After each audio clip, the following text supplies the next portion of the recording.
Jadi gue ngejelasin dari pertama dulu nih bang ya, dari awalnya banget gue bisa kerja di situ, ke bagian itu gitu loh.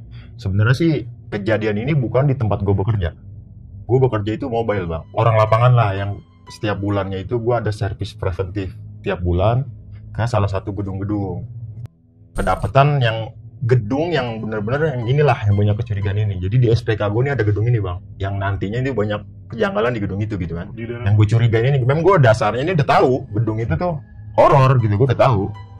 Cuman hanya sebatas horornya, nggak tahu kejadian-kejadiannya apa gitu kan. Gue berangkat masih didampingin senior lah tuh. Gue berangkat, ya SOP kerjanya gue harus didampingin sama teknisi gedung. Jadi harus dari pihak gedung itu yang ngedampingin gue kan, dari teknisi engineering lah. Area gue ini ternyata bekas di pendemnya, nguburinnya ya para jenazah kan, karena tempat pemakaman umum. Horor, gue tambah masuk lah di situ, dicicil sama security kan. Ketika gue lagi jalan, tiang basement kan gede-gede banget bang. Nah itu gue ngeliat ada orang dandanan proyek, dia ngintip di balik tiang itu, dia begitu. Tapi mukanya sebelahnya hancur. Nah gue ngeliat itu, yang pertama tuh gue nggak serem bang, mungkin orang parkir yang habis kecelakaan. Pertama yang terlintas di otak gue.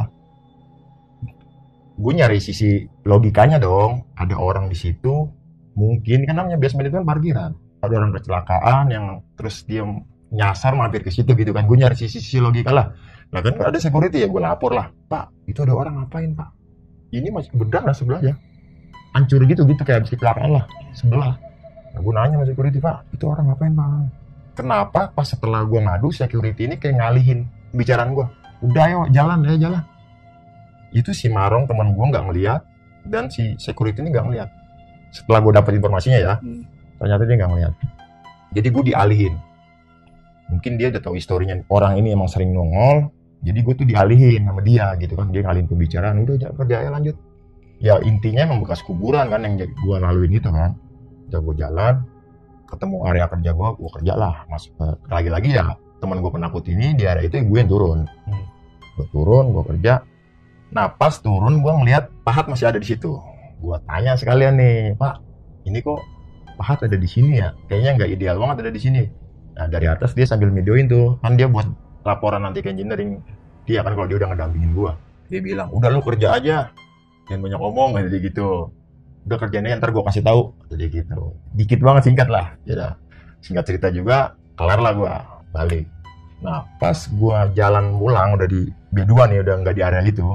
Security bilang katanya pahat itu bekas orang proyek bang, orang proyek yang mana pahatnya tinggalan di situ dan orang itu udah meninggal.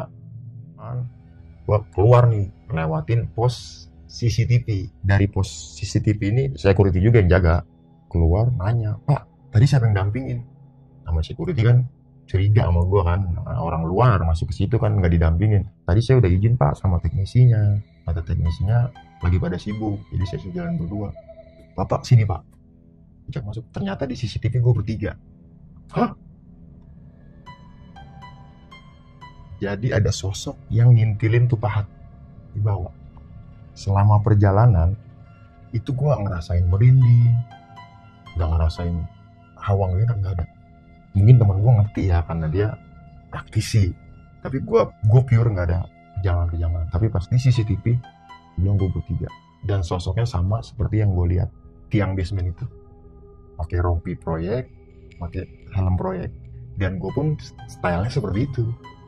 Style gue ya, karena gue kan safety kerja, karena gue kan di lorong, gue pakai helm proyek. Nah mungkin kata security ini gue bertiga pada saat itu, jadi nggak ada yang ngedampingin, tapi gue bertiga. Kok biasanya dua jadi bertiga, makanya dia curiga. Makanya dia negor gue pas gue jalan pulang nih dari engineering, lewatin CCTV room. Nah dia negor gue, pak tadi siapa yang ngedampingin? Saya nggak didampingin pak, saya berdua. Sini masuk pak.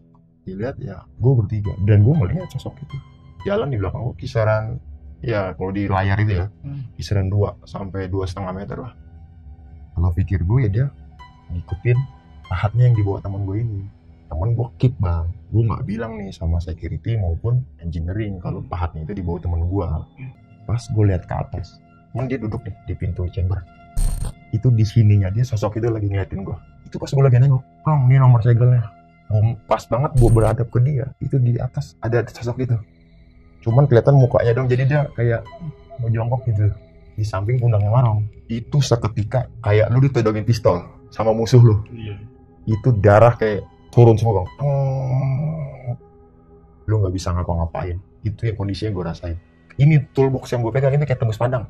Nggak tahu itu kenapa ya. Itu kayak kita pegang tuh nggak kena-kena. Terus kita manggil Marong nih, itu nggak bisa. Lalu kita seperti itu. Itu yang gue rasain pada saat itu. Itu darah kayak turun semua. Kayak roh kita tuh dicabut serba. Langsung lemes gitu. Nah, gue tuh sendakap begini kan gue karena takut ya. Itu gue jikir, gue astagfirullahaladzim, gue bisa sholat yang gue bisa lah. Gue baca, cuman lagi-lagi gue nggak bisa berinteraksi. Itu saking panik yang luar biasa mungkin ya. Gue nggak bisa interaksi, gue baca, gue tenangin diri, gue ngelawan rasa takut nih, gue nggak mau dikendalin rasa takut. Gue ngelawan. Nah hingga akhirnya Marong ini mungkin ngeliat gue aneh ya. Lu kenapa? Gue nggak bisa ngejawab bang. Lu kenapa? Mana nomornya gitu. Jadi ya gitu. Udah gue ceritain lagi.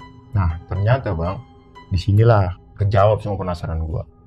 Security bilang pas lagi pembangunan gedung ini bikin pondasi basement, ada karyawan proyek yang jatuh bang. Jatuh di area yang mana tempat gue kerja. Jasadnya nggak diangkat. Jadi dia kependam di situ. Dan pahat ini peninggalan itu almarhum.